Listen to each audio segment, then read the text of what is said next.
आज का हमारा जो टॉपिक है वो है हाइपरलिंक्स। हाइपरलिंक्स क्या है, उसकी डेफिनेशन, देन हाइपरलिंक्स के कुछ एट्रीब्यूट्स है, कुछ वैल्यूज़ है और वो एट्रीब्यूट के क्या क्या यूजेस है, ये सब चीज़ें हम जो है इस पार्ट में पढ़ने वाले हैं इंशाल्लाह। तो आज का पार्ट ज़्यादा लॉन्ग नहीं होगा, बहुत शॉर्ट सा होगा क्योंकि हमारे पास सिर्फ एक ही टॉपिक है विच इज़ हाइपरलिंक्स। ठीक है, तो अब सबसे पहले देखते हैं कि व्हाट इज़ हाइपरलिंक। ठीक है, तो बेसिकली हाइपरलिंक जो है ना, किसी भी यूज़र को अलाउ करता है कि वो एक वेबसाइट से दूसरे वेबसाइट में जा सके। ठीक है, किस तरीके से जा सके, फॉर सपोज आपने देखा होगा कि कोई वेबसाइट है, फॉर सपोज आप कोई आर्टिकल पढ़े और आर्टिकल में कोई ऐसी चीज़ है जो उस आर्टिकल के अंदर नहीं, किसी दूसरे आर्टिकल के अंदर है, तो हम क्या करते हैं, जो दूसरा आर्टिकल है उसको हम इस आर्टिकल में उसको जो है लिंक हम उसका पेस्ट कर देते हैं ताकि जब यूज़र इसमें क्लिक करे ना तो उस आर्टिकल में पहुंच जाए। ठीक है, जैसे कि एक वेबसाइट से दूसरे वेबसाइट में जाना, इसी चीज़ को हम कह रहे होते हैं हाइपर लिंक। और हाइपर लिंक्स का एक तो यूजेस ये हो गया, ठीक है, जो आपको समझ आ चुका होगा। हाइपर लिंक का जो दूसरा यूज़ है ना, वो ये है कि एक ही पेज के अंदर ना उसको डिफरेंट सेक्शन का मिल जाए ना, ये भी हमारे पास क्या कहला रहा होता है, हाइपर लिंक कह रहा होता है। अब इंटरनेट चल रहा होता है ना, मैं आपको उसको एक एग्जांपल देती थी, लाइव एग्जांपल, कि एक्चुअली में जो इसकी बात हो रही है ना कि एक ही वेबसाइट के अंदर हमें जो डिफरेंट सेक्शन मिलते हैं हाइपर लिंक्स के ज़रिए, वो क्या होता है। अगर आप वो देखते तो आपको आइए ज़्यादा समझ आ जाता।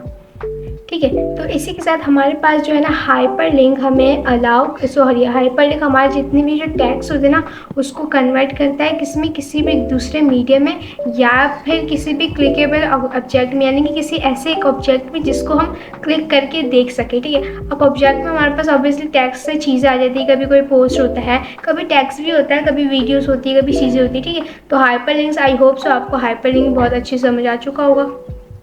ओके, तो यहाँ तक तो हमें समझ आ चुका है कि हाइपरलिंक होता है कि अब हम जानते हैं इसकी डेफिनेशन के बारे में। तो डेफिनेशन में क्या हो जाएगा कि हाइपरलिंक के बारे में और भी चीज़ें डिटेल में पढ़ेंगे। ठीक है,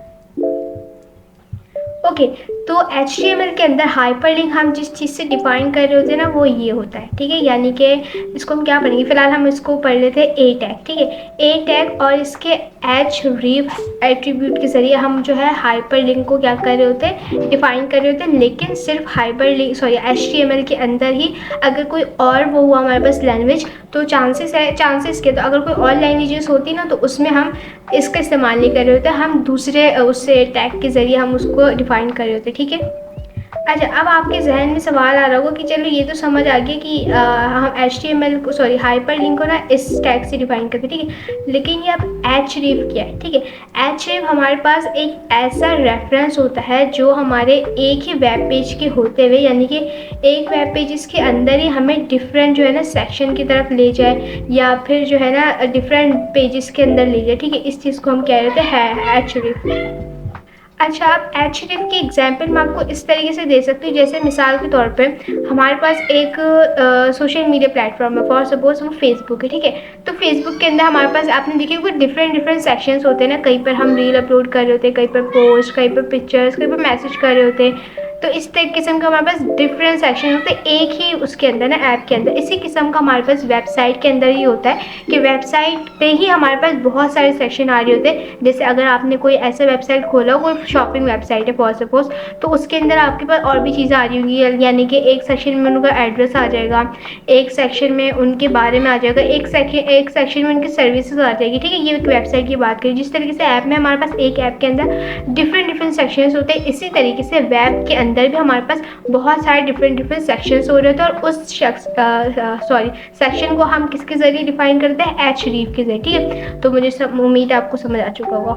ओके, अब हमारे पास एक टॉपिक है which is links to external document. ठीक है, ये हम तब यूज़ करते हैं, मिसाल के तौर पे एक वेब पेज है। ठीक है, एक वेबसाइट है, अब मैं चाह रही हूँ कि उस वेबसाइट से जो यूज़र है ना वो दूसरे वेबसाइट में चला जाए। ठीक है, तो हम उसमें क्या करते हैं, हम उसमें लिंक्स टू एक्सटर्नल डॉक्यूमेंट का इस्तेमाल कर देते हैं, यानी कि हमारे जो डॉक्यूमेंट है ना उसके अंदर एक एक्सटर्नल लिंक डाल देते हैं, जिसमें क्लिक करके हमारे जो यूज़र है वो किसी भी दूसरे वेब पेज में चले जाए जिस वेब पेज में हम चाहें। लेकिन अच्छा, अब हमारे पास जो यूआरएल होता है ना उस पेज का, वो हमारे पास वैल्यू होती है href एट्रीब्यूट की वैल्यू की तरह हम यूआरएल को इस्तेमाल कर रहे होते हैं, ठीक है। तो अच्छा, इसमें ऐसा नहीं होता जैसे हमने बताया ना कि अगर आप एक वेबसाइट से दूसरे वेबसाइट में जाओ, इसमें हम ऐसा नहीं कि मिसाल के तौर पे अभी मैं एक वेबसाइट में हूँ जिसमें शॉपिंग वेबसाइट है, और मैं चाह रही हूँ कि मैं ना उसमें चल जाऊँ, क्या कहते हैं, किसी न्यूज़ वेबसाइट में जो, ऐसा नहीं होता। जैसे कोई वेबसाइट है, ठीक है, फॉर सपोज वो शॉपिंग वेबसाइट है, अब उसके अंदर जो लिंक होगा ना, उसमें जहाँ का वेबसाइट होगा मैं वहीं पर ही जाऊँगी, अपनी तरफ से नहीं जा सकते। वो भी एक पीछे इसकी कोडिंग होती है, तो जो वेबसाइट का लिंक हम ऐड करते हैं सिर्फ उस वेबसाइट तक ही हम जा सकते हैं, अदरवाइज़ किसी दूसरे वेबसाइट तक नहीं जा सकते। ओके, इसी के साथ हमारे पास जो नेक्स्ट टॉपिक है वो है links with in the same document, ठीक है। इसका क्या मतलब होता है? इसका मतलब ये होता है कि हमारे पास हमारे कुछ सेटिंग ऐसी की हुई होती है लिंक की कि हम सेम पेजेस में रहते हुए ना डिफरेंट चीज़ें मतलब देख सकते, डिफरेंट चीज़ों का इस्तेमाल कर सकते, ठीक है।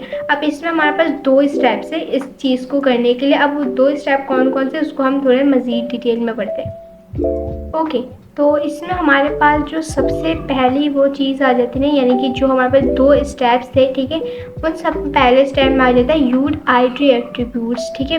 हम इसमें क्या करते हैं, किसी भी HTML का ना आईडी एट्रीब्यूट यूज़ करते हैं। क्यों यूज़ करते हैं कि हमारे जो सेक्शन है ना उसको, हमारे जैसे एक पेज है, ठीक है, अब उस पेज में हमारा जो सेक्शन है, अब जाहिर है उस सेक्शन का कोई नेम होगा, तो उस सेक्शन को कोई नेम देने के लिए हम HTML का आईडी एट्रीब्यूट यूज़ कर रहे थे, और वो कोई भी आईडी एट्रीब्यूट हो सकता है, ठीक है। जैसे यहाँ पर हमारे पास एक आईडी लिखा हुआ है, ठीक है, ये वाला एट्रीब्यूट हो सकता है, सही है, ठीक है। तो इसमें क्या होता है कि यहाँ पर जैसे अगर कोई भी यूज़र क्या करे, क्लिक करे उस लिंक के अंदर, ठीक है, उस लिंक के अंदर जैसे ही वो क्लिक करे तो यूज़र क्या करे, उस लिंक तक पहुँच जाए जहाँ तक हम चाहते हैं कि वो जाए, जो लिंक हमने उसमें ऐड किए हुए से। तो इसी चीज़ को हम कह रहे होते हैं, हमने इसको क्या कह रहा था, वो क्या कहते हैं, ये वाले सेम डॉक्यूमेंट वाली जो चीज़ थी ना, वो इसमें डिफाइन किया गया कि इस चीज़ को एग्जैक्ट करना कैसे, सही। और इसी के साथ हमारे पास अब जो दूसरा है ना वो है क्रिएट हाइपरलिंक्स, ठीक है। क्रिएट हाइपरलिंक्स क्या होता है इसको हम देखते हैं। अच्छा, अब हमारे पास जो क्रिएट हाइपरलिंक्स होती है या फिर हमारे पास href एट्रीब्यूट जैसी कोई भी चीज़ें होती है, इस किस्म की हमारे पास जो भी लिंक्स होती है ना उसको हम स्टार्ट कर रहे होते हैं हैश सिंबल के साथ। ये रहा हैश सिंबल, आई गेस आपने देखा होगा। वैसे इसको हैश टैग भी कहा जाता है, लेकिन टैग तो दूसरे वे में कहा जाता है, लेकिन वैसे इसको हैश कह रहे थे, ठीक है। तो अगेन बता देती हूँ, अगर कोई भी हमारे पास हाइपर लिंक है या फिर हमारे पास href जैसे जो भी एट्रीब्यूट है उसको हम स्टार्ट कर रहे होते हैं किसके ज़रिए, हैश सिंबल के साथ, और हैश सिंबल ये आपके पास है, ठीक है। तो इसी के साथ हमारे पास ये एक छोटा सा एग्जांपल दिया हुआ है किसका, क्रिएट हाइपरलिंक्स का, कि किस तरीके से होता है वर्क, किस तरीके से होता है, ठीक है। अब देखिए यहाँ पर हमने पैराग्राफ लिखा आईडी, हमने क्या बात की थी कि यूज़र एट्रीब्यूट जो है ना वो हम आईडी के ज़रिए यूज़ करते, ठीक है। यहाँ पर हमने लिखा send user on this link. अब यहाँ पर हम एक लिंक प्रेस कर देंगे या फिर हम लिंक का जो है यूआरएल एड्रेस बता देंगे। तो इससे क्या होगा कि जैसे यूज़र उस लिंक पे क्लिक करेगा तो वो क्या हो जाएगा, उस तरह वहाँ चला जाएगा, यानी कि उस वेबसाइट में या फिर उस लिंक पे जहाँ पर भी था। देन उसके बाद href की बात हो रही है, जिसमें हम जो है उसी क्या कहते हैं लिंक के किसी भी पैराग्राफ में अगर हमें जाना हो, ठीक है, तो इसमें हम क्या कर रहे होते हैं, इसमें send user here on click, ठीक है।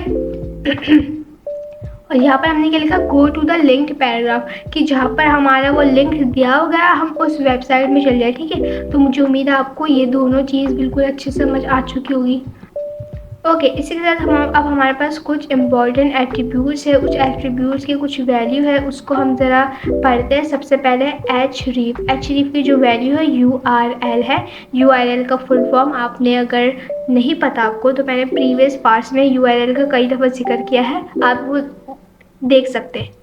ओके, तो href हम क्या यूज़ करते हैं, स्पेसिफिक द UR और section ID of the page the link goes to. अगर हमारे पास कोई स्पेसिफिक सेक्शन है या फिर कोई स्पेसिफिक URL जिसमें हम चाहते हैं कि यूज़र चले जाए हमारे वेब पेजेस के अंदर ही होते हुए, तो उसके लिए हम क्या यूज़ कर रहे होते हैं, href का इस्तेमाल कर रहे होते हैं, ठीक है। देन दूसरा एट्रीब्यूट है नेम और इसके वैल्यू है सेक्शन नेम।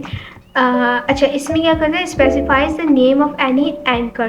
ठीक है, कोई भी अगर एंकर है उसकी कोई स्पेसिफिक नेम है ना, उसको यानी कि अगर कोई एंकर है उसका जो नेम है उसको स्पेसिफाई करता है। ठीक है, स्पेसिफाई कर होता है। ठीक है, और लेकिन इसमें एक चीज़ ये है कि हमारे पास जो ये वाला एट्रीब्यूट है ना, सेक्शन क्या कहते हैं इसको, सेक्शन नेम वाला। ठीक है, सेक्शन नेम वाला एट्रीब्यूट हमारे पास क्या कहते हैं 4.1 HTML के वर्जन में ही वर्क कर रहा होता है। ठीक है, इसके साथ हमारे पास जो लास्ट एट्रीब्यूट है वो है टारगेट, और इसकी वैल्यू हमारे पास ब्लैंक, पेरेंट सेल, टॉप और फ्रेम नेम। ठीक है, ये सारे इसके हमारे पास क्या आ गई, वैल्यूज़ आ गई।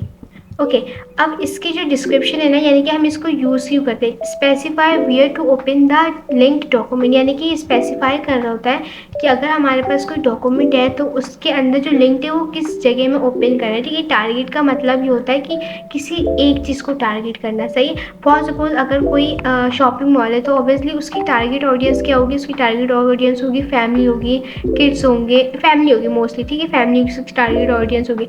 तो इसी तरीके से टारगेट हमारे पास जो एट्रीब्यूट है वो भी हम इसी टारगेट किसी स्पेसिफिक चीज़ को टारगेट करने के लिए हम यूज़ कर रहे थे। ठीक है, तो उम्मीद है आपको ये सारी चीज़ें, हाइपरलिंक्स क्या होते हैं, हाइपरलिंक्स की डेफिनेशन समझ आ चुकी होगी। सारे attribute which is href, name, target, ये तीनों एट्रीब्यूट आपको बहुत अच्छी समझ आ चुके होंगे। अगर आपको नहीं समझ आया तो आप जो है मुझसे कमेंट बॉक्स में पूछ सकते हैं। उसके अलावा भी मैंने आपको एक छोटा सा रिकमेंडेशन दिया था, वो ये था कि अगर आपको कोई चीज़ समझ नहीं आए, ChatGPT में जाए, आप उसको कहें what is href, for example आपको नेम एट्रीब्यूट समझ नहीं आया। ठीक है, तो आपने सिंपली जाना है ChatGPT, आपने लिखना what is name attribute in HTML। ठीक है, तो वो क्या करेगा, पहले तो वो आपको बताएगा। ठीक है, बताने के साथ आपको वो कोड भी देगा। सही, तो हो सकता है आपको पढ़ के वो चीज़ समझ नहीं आई, तो आप क्या करें, उस कोड को कॉपी करके नोटपैड में पेस्ट करके उसको रन करें। जब उसका आउटपुट आएगा ना तो शायद पॉसिबल है कि आपको समझ आ जाए कि व्हाट इज़ एक्चुअली नेम।